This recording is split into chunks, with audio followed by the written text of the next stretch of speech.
अस्सलामुअलैकुम मेरा बेटा।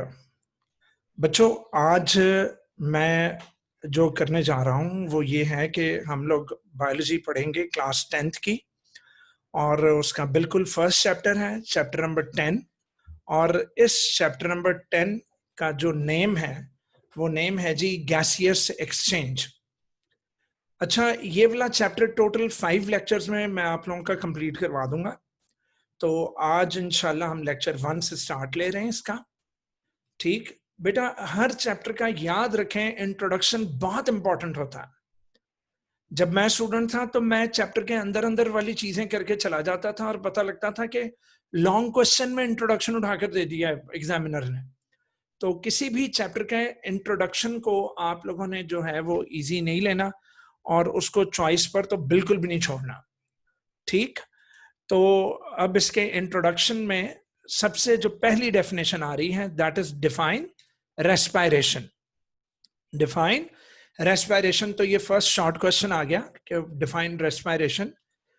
तो बेटा, it is the process in which carbon hydrogen bonds in food, food के अंदर मौजूद जो कार्बन हाइड्रोजन बॉन्ड्स हैं उनको तोड़ने को रेस्पायरेशन कहते हैं। खैर, रेस्पायरेशन का डिटेल में हम लोगों ने पढ़ा हुआ है हमारी क्लास 9th के चैप्टर नंबर 7 में। लेकिन यहाँ चूंकि गैसियस एक्सचेंज का चैप्टर है तो हमने इस चैप्टर का जो पहला मकसद है वो ये है कि रेस्पायरेशन और गैसियस एक्सचेंज का फर्क समझें। अब देखें, मेरे मुंह से फिर एक इंपॉर्टेंट शॉर्ट क्वेश्चन निकल गया कि what is the basic difference between respiration and gaseous exchange. तो लेट्स सी। अब मेरा बेटा 3 टर्म्स इस इंट्रोडक्शन में डिस्कस की गई हैं, रेस्पायरेशन, गैसेस एक्सचेंज और ब्रीदिंग। इनके आपस में डिफरेंसेस बार बार एग्जामिनर पूछेगा बोर्ड के एग्जाम्स में। So respiration is the process in which carbon hydrogen bonds of the food are broken by oxidation and reduction reactions. Oxidation reduction reactions, redox reactions के बारे में भी आप लोगों ने क्लास 9th के चैप्टर नंबर 7 के शुरू वाले टॉपिक्स में पढ़ लिया था। खैर, अगर मैं इसकी वन लाइन डेफिनेशन दूं तो ये जनाब, कार्बन से हम हाइड्रोजन को छीनेंगे अगर, तो कार्बन की हम हाइड्रोजन अगर उससे छीन रहे हैं तो कार्बन की आराम से ऑक्सीडेशन हो जाएगी। ठीक, तो CH बॉन्ड्स में से जब H आप रिमूव करोगे तो इजीली क्या हो जाएगी, ऑक्सीडेशन हो जाएगी। और जो इस हाइड्रोजन को रिमूव करेगा तो वो हाइड्रोजन अपने अंदर ऐड करेगा, तो जो हाइड्रोजन ऐड करेगा उसकी रिडक्शन हो जाएगी। तो जनाब, respiration is the process in which carbon hydrogen bonds in food are broken by oxidation reduction reactions। और इसके नतीजे में, क्योंकि CH बॉन्ड्स के अंदर ढेर सारी एनर्जी होती है, जब वो एनर्जी निकलेगी उस एनर्जी को फौरन से पहले कन्वर्ट कर दिया जाएगा ATP में, मतलब एडिनोसिन ट्राइफॉस्फेट बना ली जाएगी। और उस ATP का इस्तेमाल या तो बाद में किया जाएगा या फिर energy will be stored in the form of ATP। ठीक, लें जी, पॉइंट नंबर 2। तो यहां एक याद दहानी कराई जा रही है आप लोगों को कि aerobic respiration, aerobic respiration, aerobic याद होगा आपको, एरोबिक रेस्पायरेशन और एनारोबिक रेस्पायरेशन पढ़ा था। तो aerobic respiration is the type of respiration in which oxygen is used, जिसमें ऑक्सीजन का इस्तेमाल किया जाता था। और ऑक्सीजन का इस्तेमाल करके कंप्लीट ऑक्सीडेशन से मुराद कंप्लीटली कार्बन से हाइड्रोजन रिमूव कर दिया जाएगा ऑफ द फूड मटेरियल। और इस तरह कार्बन को अलहदा करके कार्बन डाइऑक्साइड बना दी जाएगी और हाइड्रोजन को मुकम्मल तौर पर अलहदा करके उसका वाटर बना दिया जाएगा इन दिस प्रोसेस। तो ये कार्बन डाइऑक्साइड और वाटर इसमें प्रोड्यूस होते हैं। कौन कौन प्रोड्यूस होते हैं बेटा? Carbon dioxide and water. अब यहां अगर आप देखें तो ये सेलुलर रेस्पायरेशन की एक इक्वेशन है आपके सामने। यही वाली इक्वेशन आपने क्लास 9th में भी पढ़ी थी कि ग्लूकोज, ये देखें, glucose is food particle representing a food particle, that is glucose में ऑक्सीजन ऐड हुई तो कंप्लीट ऑक्सीडेशन, मतलब कंप्लीटली हाइड्रोजन रिमूव होकर क्या बन गया? वाटर। और कंप्लीटली कार्बन भी हाइड्रोजन से अलहदा हो गया और क्या बन गया, कार्बन डाइऑक्साइड। और CH बॉन्ड्स टूटने से जो एनर्जी निकली, उस एनर्जी को ATP में ट्रांसफॉर्म कर लिया गया। उस एनर्जी को किस में ट्रांसफॉर्म कर लिया गया, ATP में। अब मेरा बेटा, तो इंट्रोडक्शन में सबसे पहले मेरे बच्चों ने रेस्पिरेशन की डेफिनेशन की, उसके बाद मेरे बच्चों ने एरोबिक रेस्पिरेशन की याद दहानी कर ली कि इसमें होता क्या था। अब बेटा, एरोबिक रेस्पिरेशन के लिए याद रखें कि क्या चाहिए, ऑक्सीजन चाहिए। और एरोबिक रेस्पिरेशन के नतीजे में क्या बनेगी, कार्बन डाइऑक्साइड बनेगी। अब बेटा, ऑक्सीजन सेल्स को चाहिए और एरोबिक रेस्पिरेशन के नतीजे में बनने वाली कार्बन डाइऑक्साइड अगर बॉडी में एक्यूमुलेट हो गई, अगर जमा हो गई, तो वो भी हमारे लिए हार्मफुल है। तो कार्बन डाइऑक्साइड को बाहर भी तो निकालना है। तो जनाब, ऑक्सीजन सेल्स तक पहुंचानी है, ऑक्सीजन हमें चाहिए और हमें कार्बन डाइऑक्साइड बॉडी से बाहर निकालनी। तो ऑक्सीजन हमें बॉडी के अंदर चाहिए और कार्बन डाइऑक्साइड हमें बॉडी से बाहर निकालनी। तो जनाब, organisms get the oxygen, organism इस ऑक्सीजन को they get oxygen which is needed for the cellular respiration from their environment.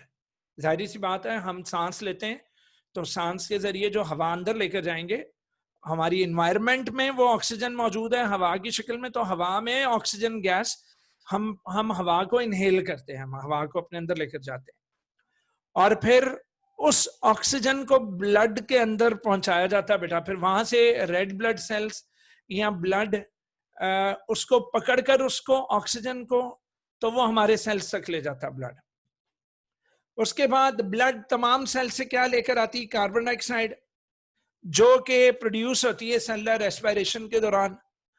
तो वो सेल से लेकर अल्टीमेटली हम सांस बाहर निकालकर, जो सांस हमने अंदर लेकर गए थे, अब वो बाहर भी तो निकालनी। तो जब हवा अपनी बॉडी से अंदर जब हम हवा अपने बॉडी के अंदर से बाहर निकालेंगे, तो वो कार्बन डाइऑक्साइड जो ब्लड ने तमाम सेल से कलेक्ट की होगी, वो उसको फिर लंग्स में लाकर फेंक देगा। फिर लंग्स में जो अब हम हवा लेकर गए थे, वो लंग से हवा को बाहर निकाल दिया जाएगा। तो निकलने वाली हवा में कार्बन डाइऑक्साइड ज्यादा होगी और जो हवा हम अंदर लेकर गए थे उसमें ऑक्सीजन ज्यादा होगी। तो जनाब, अल्टीमेटली फ्रॉम द बॉडी, बेटा very important, what is gaseous exchange. तो जैसा कि मैंने अपने बच्चों को बताया कि मैंने हवा ब्रीथ इन की है, मैं हवा को अपने अंदर लेकर गया हूं और अंदर मैं डायरेक्ट अपने लंग्स तक ले गया हूं। तो लंग्स के अंदर स्पेशल एक रेस्पिरेटरी, ये देखो, ये है बेटा ब्रीदिंग, हवा अंदर लेकर जानी लंग्स तक और लंग्स से बाहर निकालनी। तो ब्रीदिंग के दो मरहले हैं, टेकिंग इन एयर एंड दूसरा क्या था, एक्सपेलिंग आउट दैट एयर, ये ब्रीदिंग है। अच्छा, गैसियस एक्सचेंज क्या है बेटा? बेटा हमारे लंग्स के अंदर मिलियंस ऑफ एल्वियोलाई होते हैं, ये स्पेशल स्ट्रक्चर्स हैं। इसकी डिटेल हमारे लेक्चर नंबर 2 में आएगी कि व्हाट आर एल्वियोलाई। तो मेरा बच्चा लेक्चर नंबर 3 में आएगी, लेक्चर नंबर 2 तो प्लांट्स के बारे में। तो ये देखो, ये एक सरफेस है, ये हमारे एल्वियोलस की सरफेस है और इसके ऊपर ब्लड की कैपिलरी है, ब्लड की कैपिलरी। तो मेरा बेटा हवा अंदर लेकर जाना बॉडी में और बॉडी में लंग्स के अंदर लेकर जाना, फिर लंग्स के इस हिस्से तक पहुंचना एल्वियोलस तक, और फिर एल्वियोलस से हवा के अंदर से कार्बन डाइऑक्साइड का एल्वियोलस से ब्लड के अंदर चले जाना और ब्लड के अंदर से कार्बन डाइऑक्साइड का किस में आ जाना, ये एल्वियोलस में आ जाना। This is called gaseous exchange, this is called gaseous exchange. तो याद रखें, गैसियस एक्सचेंज रेस्पिरेटरी सरफेस के लेवल पर होगी बेटा। तो ये जो है ये सिंपल ब्रीदिंग है बेटा, इसको गैसियस एक्सचेंज नहीं बोलोगे। हवा में से ऑक्सीजन निकाल कर, हवा में से ऑक्सीजन निकाल कर, ये देखो अभी तक यहां पर हवा है, अभी तक इधर एयर है, तो हवा में से ऑक्सीजन को निकाल कर ब्लड में डालना और ब्लड से कार्बन डाइऑक्साइड को निकालकर बाहर लाना, this is called what, LV, यानी this is called gaseous exchange, this is called gaseous exchange. Clear हो गया बेटा? तो ये है gaseous exchange. Gaseous exchange at the respiratory surface होती है। तो मेरा बच्चा, taking in of oxygen, taking in of oxygen, remember that breathing में we are taking in air, लेकिन लंग्स से हम, एयर में तो और भी बहुत सारी गैसेस हैं, जैसे नाइट्रोजन मौजूद है, लेकिन याद रखें कि एल्वियोलस में नाइट्रोजन गई है बेटा, लेकिन ऐसा कोई निजाम नहीं कि नाइट्रोजन ब्लड में चली जाए ना। हवा से ऑक्सीजन ब्लड में जाएगी और ब्लड से कार्बन डाइऑक्साइड निकलकर एल्वियोलस में आएगी, this is called gaseous exchange. तो taking in of oxygen into the body fluid and giving out of carbon dioxide from the body fluid, ठीक बेटा, this is termed as gaseous exchange, and remember that it is done at the respiratory surface। तो alveolus की जो surface है वो हमारी respiratory surface कहलाती है, gaseous exchange की surface। जबकि the term breathing, अच्छा ये gaseous exchange और breathing बच्चों को क्लियर नहीं होते, तो मैं उम्मीद करता हूं कि हवा अंदर लेकर जाना और हवा बाहर निकालना ये ब्रीदिंग है, जबकि हवा अंदर लेकर जाना, हवा पूरी, और उस हवा में से सिर्फ ऑक्सीजन चुनकर ब्लड में ले जाना और कार्बन डाइऑक्साइड को चुनकर ब्लड से निकालकर हवा में वापस धकेल देना, ये gaseous exchange. The term breathing is used for the process through which, देखा, animals take air in the body, तो दिस इज ब्रीदिंग जी। So this is breathing. तो ब्रीदिंग है taking in of air and expelling out air from the body, so this is breathing.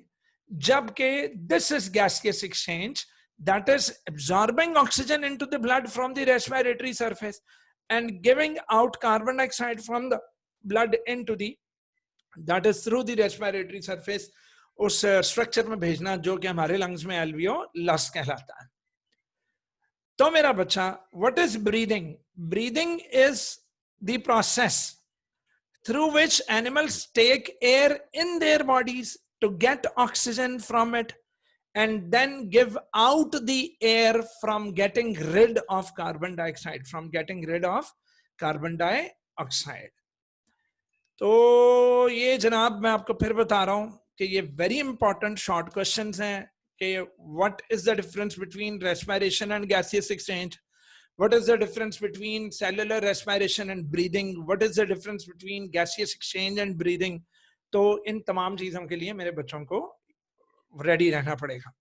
Does breathing, तो breathing is taking in air and giving out air, ठीक, taking in air for taking oxygen, for getting oxygen, and giving out air for getting rid of carbon dioxide is called breathing। जबकि बेटा respiration is the breakdown of CH bonds at cell level in order to take out energy and to transform it into ATP। तो पता लग गया, the breathing and respiration are the two terms which are not synonymous, which are not synonymous। मेरा बच्चा, respiration involves the mechanical, respiration involves mechanical and biochemical processes, mechanical and biochemical processes। अच्छा, cellular respiration में यहाँ book में mechanical word लिखा हुआ है, तो चलो ठीक है, हम यहाँ तक ले चलते हैं कि ऑक्सीजन अंदर ले जाकर सेल्स तक पहुंचानी, और बायोकेमिकल को आप इस सेंस में ले लोगे कि बायोकेमिकल प्रोसेस तो ये है ही, cellular respiration is the biochemical process, जैसा कि मैंने अपने बच्चों को इस इक्वेशन में बताया कि this oxygen will break down this glucose molecule into carbon dioxide and water in order to get energy। तो बायोकेमिकल प्रोसेस तो ये बिल्कुल बेशक है। जबकि जो ब्रीदिंग है बेटा, ये सिर्फ एक फिजिकल प्रोसेस है, इसमें कोई भी कोई केमिकल एक्टिविटी नहीं हो रही। तो ब्रीदिंग में सिर्फ और सिर्फ हम हवा को अंदर लेकर जा रहे हैं और हवा को बाहर निकाल रहे हैं, जबकि गैसियस एक्सचेंज जो है वो एल्वियोलस के लेवल पर हो रही है कि एल्वियोलस में जब हवा पहुंचती है तो उस हवा की ऑक्सीजन निकल कर ब्लड कैपिलरीज में चली जाती है और ब्लड कैपिलरीज में से कार्बन डाइऑक्साइड निकलकर तो बाहर आ जाती है। तो process of gaseous exchange, sorry exchange of gases. Any problem हो? लो मेरे बच्चों, अगला आया कि इस चैप्टर में, in this chapter we will go through the mechanisms of the gaseous exchange in plants and in humans. तो हम पढ़ेंगे इस चैप्टर में कि किस तरह गैसियस एक्सचेंज होती है ह्यूमंस में, कहाँ जाकर गैसियस एक्सचेंज होती, तो वो फिर हम लंग्स के अंदर एल्वियोलस पर पढ़ेंगे और बताएंगे कि जनाब वो रहा एल्वियोलस और वहां से ऑक्सीजन निकलकर किस में जा रही है, ब्लड के अंदर, और ब्लड से कार्बन डाइऑक्साइड निकलकर वापस लंग्स के एल्वियोलर सैक्स में आ रही है। डन। और उसके बाद उससे पहले हम पढ़ेंगे जनाब प्लांट्स। तो प्लांट्स वाला तो मैं समझ रहा था शायद लेक्चर नंबर 2 में आना है, लेकिन वो इसी लेक्चर का हिस्सा मैंने बनाया हुआ है। ले जनाब, तो this is the second topic. आप समझ लो इंट्रोडक्शन के बाद जो फर्स्ट इसका टॉपिक स्टार्ट हो रहा है, this is gaseous exchange in plants. तो आइए देखते हैं प्लांट्स में एक्सचेंज ऑफ गैसेस कैसे होता है। अब मेरा बेटा, प्लांट्स के अंदर कोई लंग्स नहीं, कोई ऐसा मैकेनिज्म नहीं कि प्लांट्स के अंदर वो हवा को अंदर लेकर जाया जाए और हवा को बाहर, लेकिन हवा खुद ब खुद तो कहीं भी चली जाती है, और खासकर वहां जहां स्पेस हो। तो जी हाँ, ये देखें, ये मैं आपको लीफ दिखा रहा हूं, लीव्स। ये बेटा लीफ के ऊपर एक वैक्सी लेयर है जिसको क्यूटिकल कहते हैं। उसके बाद ये लीफ का आपको क्रॉस सेक्शन दिखाया जा रहा है। तो बेटा ये लीफ का जो है ये अपर एपिडर्मिस है, और ये लीफ के अंदर जो अपर एपिडर्मिस के नीचे जो मेसोफिल सेल्स होते हैं जो कि फोटोसिंथेसिस करते हैं, तो अपर साइड वाले मेसोफिल सेल्स को आपने कहना है पैलिसेड मेसोफिल। कौन से? Palisade mesophyll. इनकी निशानी ये है कि ये फिंगर लाइक है, और नंबर 2 इनमें ये देखो इंटरसेलुलर स्पेसेस बड़ी कम है, इनमें इंटरसेलुलर स्पेसेस बड़ी कम है। ये नहीं कि है ही नहीं, लेकिन काफी कम है।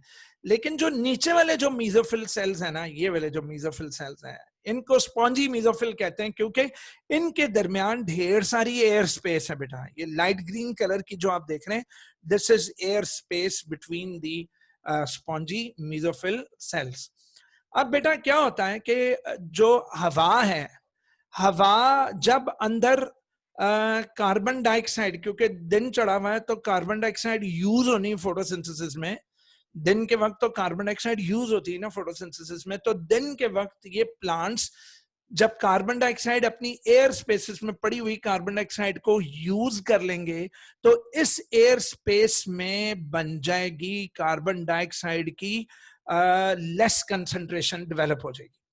तो फिर क्या होगा कि molecules always travel from higher concentration towards the lower concentration.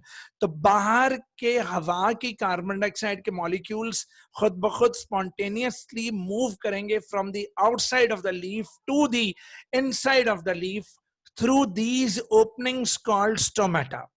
तो बेटा लोअर एपिडर्मिस के अंदर, आपने 9th क्लास में भी अपने टीचर से पढ़ा होगा कि लोअर एपिडर्मिस के अंदर छोटे छोटे टाइनी होल्स होते हैं, जिन होल्स को स्टोमेटा कहते हैं। तो ये रही वो स्टोमेटा। तो ये देखें, ये लोअर एपिडर्मल सेल्स हैं जिनके दरमियान होल्स हैं। इन छोटे छोटे पोर्स को स्टोमेटा कहते हैं, which are guarded by guard cells. तो ये पिंक कलर के जो आप देख रहे हैं, दीज आर गार्ड सेल्स। तो दिन के वक्त ये खुले हुए होते हैं जनाब। तो दिन के वक्त जो कार्बन डाइऑक्साइड, चूंकि फोटोसिंथेसिस होनी होती है, तो फोटोसिंथेसिस में कार्बन डाइऑक्साइड यूज होती है। तो जब कार्बन डाइऑक्साइड यूज होगी तो एयर स्पेसेस में, हवा में कार्बन डाइऑक्साइड का स्टीप ग्रेडियंट डिफरेंस बन जाएगा, अंदर लेस कंसंट्रेशन हो जाएगी और बाहर ज्यादा। तो बाहर से कार्बन डाइऑक्साइड डिफ्यूजन के जरिए अंदर जाएगी, और फोटोसिंथेसिस के दौरान जो ऑक्सीजन बनती है बेटा, वो ऑक्सीजन ये वाले सेल्स अपनी रेस्पिरेशन के लिए यूज करते हैं, क्योंकि रेस्पिरेशन तो 24 घंटे होनी है। तो ये this oxygen is used by these cells, मगर the oxygen is present in very much surplus amount. तो जो सरप्लस ऑक्सीजन होगी, जो एक्स्ट्रा ऑक्सीजन होगी, वो ये सेल्स अपने अंदर से बाहर निकालेंगे।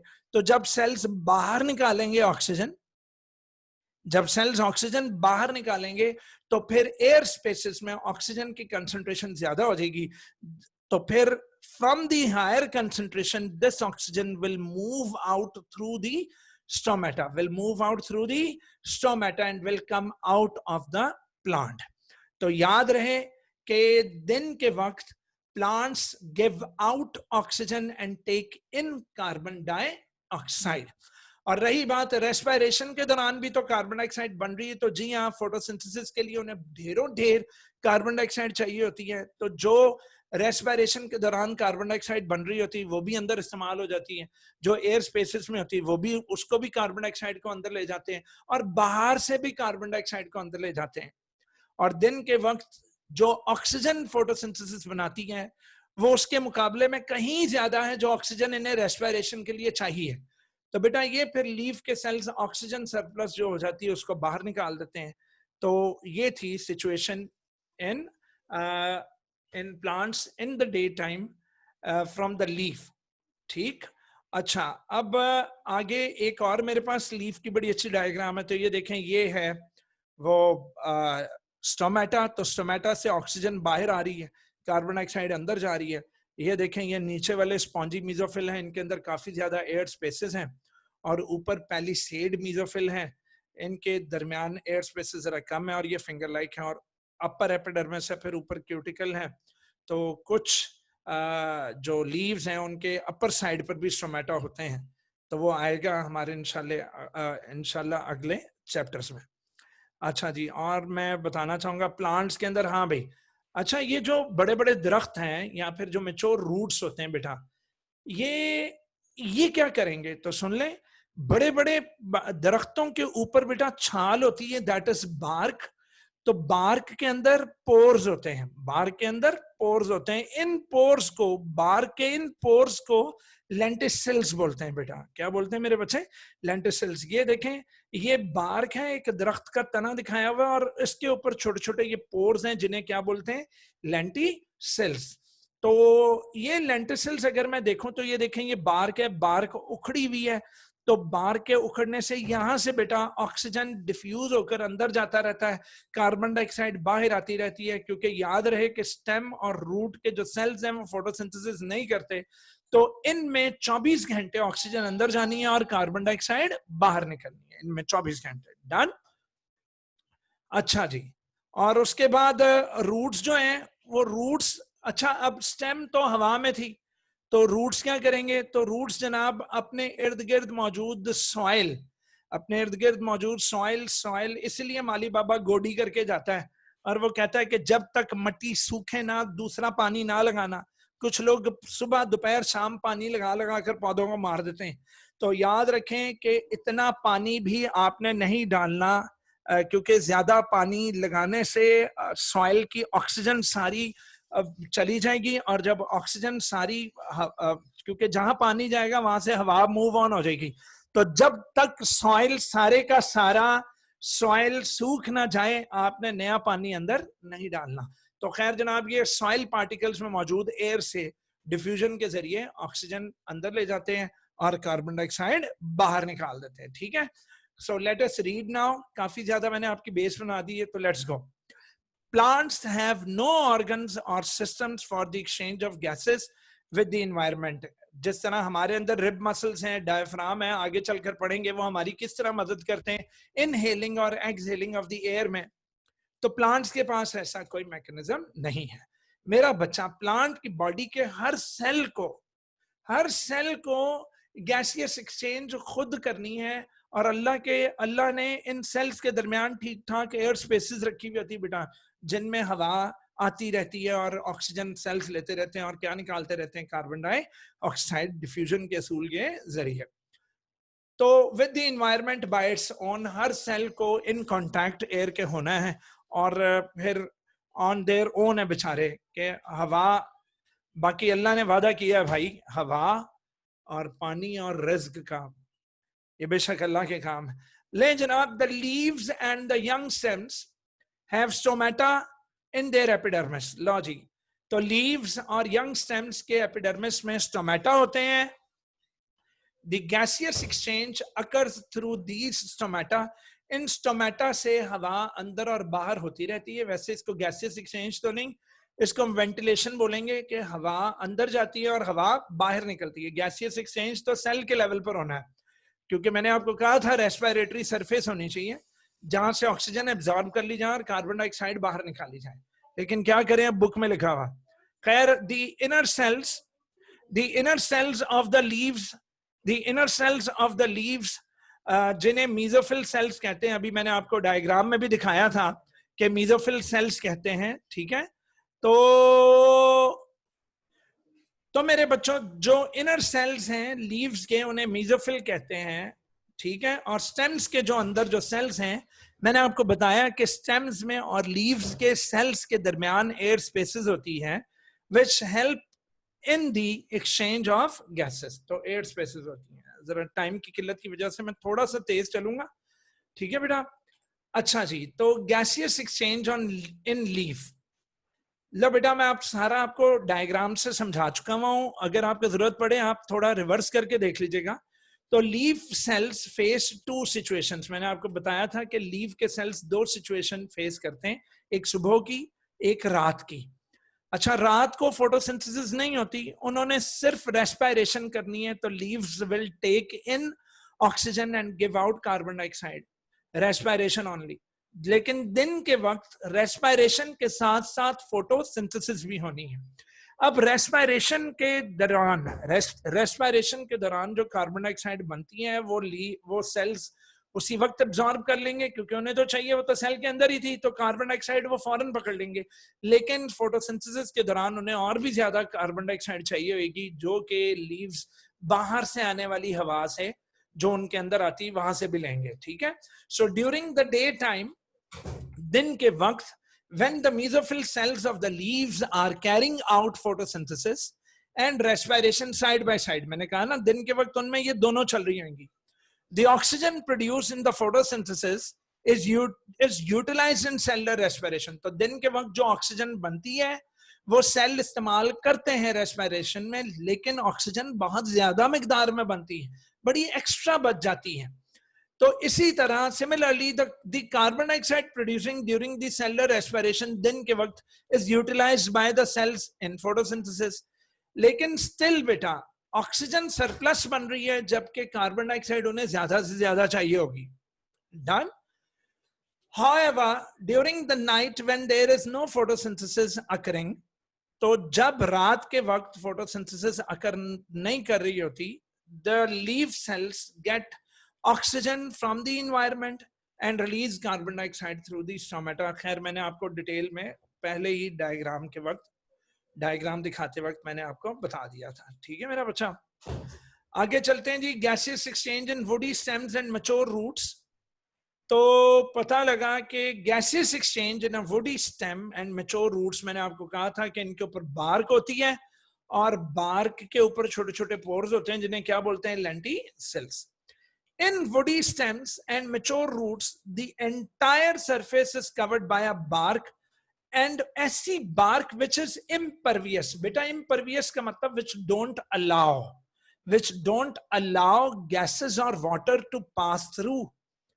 ये बार्क अपने अंदर से ना तो कोई गैस गुजरने देगी ना वाटर, तो अब बार्क तो कुछ करने नहीं दे रही, तो अब क्या होगा। लेकिन जनाब, however, अल्लाह ताला की जानिब से there are certain pores in the layer of the bark. उस बार्क की लेयर में छोटे छोटे पोर्स हैं। इन पोर्स को लेंटिसिल्स कहते हैं। इन पोर्स को क्या कहते हैं मेरा बेटा, लेंटिसिल्स। The lenticels allow air to pass through them. तो मैंने अपने बच्चों को दिखाई थी कि ये lenticels हैं जी, which allow airs to pass through them. तो lenticels में से हवा पास हो जाती है, ठीक। And the lenticels are slightly more raised. अच्छा, ये एक बॉक्स में लिखी हुई इंफॉर्मेशन कि lenticels बार्क पे अगर आपने पहचाननी हो तो लेंटिसल्स थोड़ी सी उभरे हुए होंगे। लेंटिसल्स ये देखो, ये थोड़ा सा उभरी हुई, ये स्टेम की सतह जा रही है, ये स्टेम की सतह जा रही है, और यहाँ पर लेंटिसल, ये देखें, ये लेंटिसल थोड़ा सा उभरा हुआ पार्ट होगा। तो lenticels are more raised than the general surface of the stem. आगे आया जनाब gaseous exchange in young roots.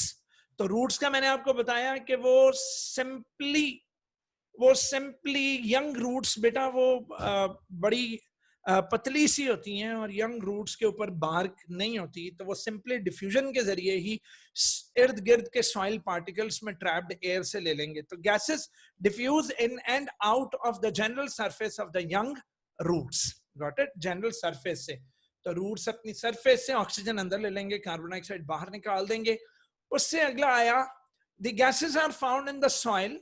तो जो गैसेस सॉइल में पाए जाते हैं जो कि रूट्स को सराउंड करते हैं, तो वहां से ये ऑक्सीजन ले लेंगे और कार्बन डाइऑक्साइड उनमें शामिल कर देंगे। अच्छा, रही बात पानी में रहने वाले पौधे, वो क्या करें भाई? तो याद रखें पानी के अंदर ऑक्सीजन और कार्बन डाइऑक्साइड ऑलरेडी अल्लाह की जानिब से डिसॉल्व होती है। तो जनाब the aquatic plants gate oxygen dissolved in the water. जो ऑक्सीजन वाटर में डिसॉल्व होती है वहां से ले लेते हैं and release carbon dioxide in the water. Release carbon dioxide in the water, so they need for respiration. ठीक बेटा? तो सिर्फ लीव्स वाले सेल्स में जरा पेचीदगी थी थोड़ी सी, क्योंकि उसमें दिन के वक्त फोटोसिंथेसिस और रेस्पिरेशन दोनों चल रही हैं। अब आखिरी दफा एक दफा और सुन लें, वो ये है कि फोटोसिंथेसिस के दौरान जो ऑक्सीजन बनेगी वो बहुत ज्यादा मिकदार में होती है।